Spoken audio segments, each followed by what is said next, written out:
Right ideas. When young Shea here said that this town need wakening up, well, he punched it right on the nose. Yes, sir. We ought to give this town a shot in the arm. Put a new coat of paint on it. Shoulder to the wheel. If we plunge in and put our shoulders to the wheel, why, we'll have people flocking in here from every state in the Union. Standing room only. Yes, there'll be standing room only. By that, I mean that the hotels will be crowded, the stores will be doing a land office business, and the real estate will be booming, and, well, the young folks will have a chance. Now, I want y'all to know that we're here to do that very thing. Yes, sir, you can always call on the 3 Valentines. We are at your service. Folks, let us help you use showmanship. Let us help you bring happiness and a smile to the old town. Dad. And I want to tell you that before we're through, why, we'll turn Stonefield into a hustling metropolis. And what I want to know, folks, are you with me? Thank you very much. Gee, Dad, that was just like a fireside chat. Well, you wasn't so bad yourself. Mr. Moderator. Mr. Deacon? I reckon Stonefield is lucky. Mighty lucky to have a man like Mr. Ballantyne for a citizen.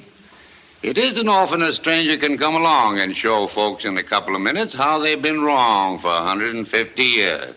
I think we ought to thank Mr. Ballantyne for giving us a shot in the arm, if you know what I mean.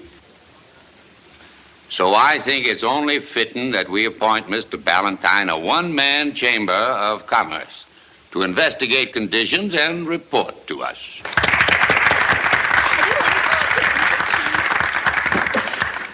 Folks, I never dreamed that I was going to be they're being ribbed tonight. And I want to assure you that, well, this is a great thrill for me.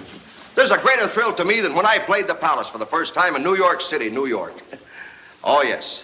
I want you all to know that I'm your friend. And when you bump into me on the street, I want you to come up and say, "Hello, Joe, what do you know?" Oh, kid, honey, this is it.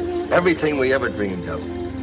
Just think, Joe, a kid of ours growing up in a place like this, not having to go through what we did. She'll know everybody, marry a nice young fellow in town, maybe the banker's son.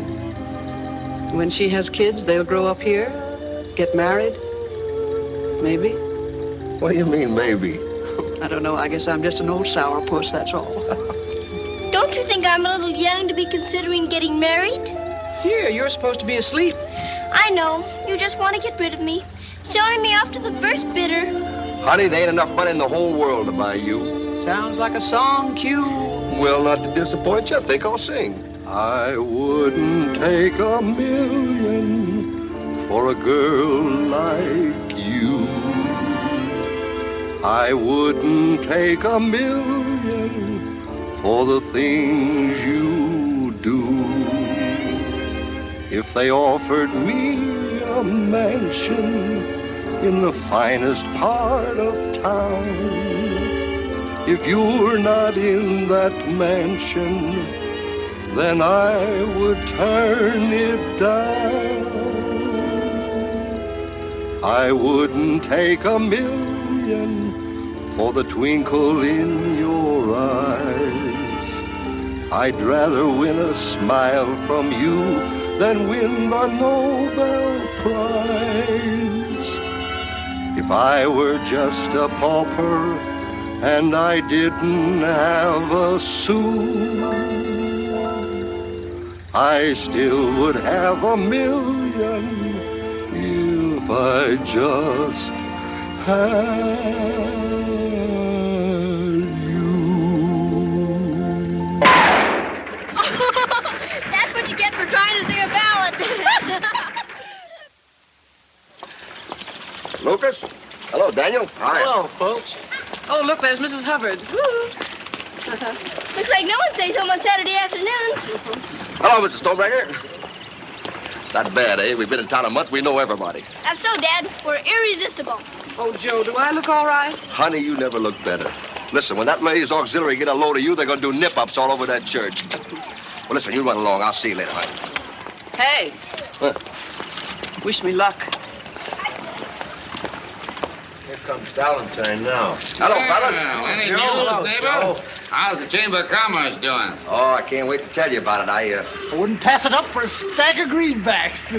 Hello, Mike, my lad. Hello, Joe. Why, you're just the one I'm looking for. I want to tell you, I got the Valentine plan all set up and ready for the next edition of your paper. It's going to rock this town like TNT. Ah, that's swell, Mr. Valentine. Be the biggest news the Democrat ever printed. Yeah, did you tell Dakin that horse he sold you had the heaves? Oh, that horse didn't have the heaves. That's just a bad cold, that's all. She'll be all right. Well, come on, we got more important things to talk about than a horse. Say, did you sell him that broken-down nag? No, I wouldn't talk if I were you. Not after the way you took him with that rock crusher that wouldn't crack a peanut. And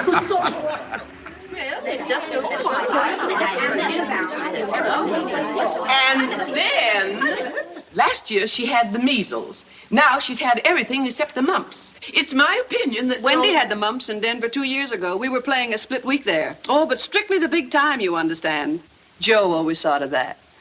He used to tell the agent, don't bother me with none of your small-time bookings. It's nothing but the best for the Valentines. And it always was. I'm sure it was. Oh, maybe I talk too much for a new member. Oh, no, most interesting, I assure you.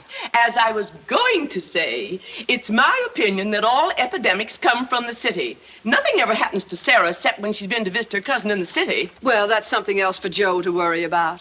Joe? You see, the whole point of his plan, he calls it the Valentine plan. It's to attract city people here, with fairs and ski carnivals and an apple blossom festival in the spring. Oh, how exciting. Why, your husband's quite a man, Mrs. Valentine. How did you happen to marry him? Well, I tell him that I must have been under an anesthetic. But between us girls, oh, I fell for him like that. Oh, dear. Thank you. Oh, he was hoofing then on the Gaiety wheel. And I was in the chorus, third from the end. They picked me out to do a specialty with him. Well, the routine called for a split. I did a split, all right, and so did my tights right up the back. Oh, you should have been there. It was something, really. Oh, dear. Well, I got off the stage all right. I don't know how. And somehow, I don't know, the next week we were married and broke. But when you're crazy about a man, money doesn't make any difference. Nothing does it? And do you feel, Mrs. Valentine, that your own experience qualifies you as an expert on marriage? Oh, I wouldn't go as far as to say that. But one thing I know, a girl shouldn't let a good chance go by. They only come once in a lifetime. I always say that men are like ships that pass in the night. If a young girl isn't careful, she's liable to miss the boat, and then where is she? Where is she? Left on the docks with the other old maids. Oh, no offense, Miss Appleby. Oh, we were talking about germs. Yes, if I may be permitted to say, epidemics and... Well, Mom, did you have a good time? Grand. Girls, it was simply delightful. What will be the subject next week? I'm sure you'll be able to decide that. Oh, do you mean it's Mom's turn? Yes, it is, Wendy. Oh, thank you.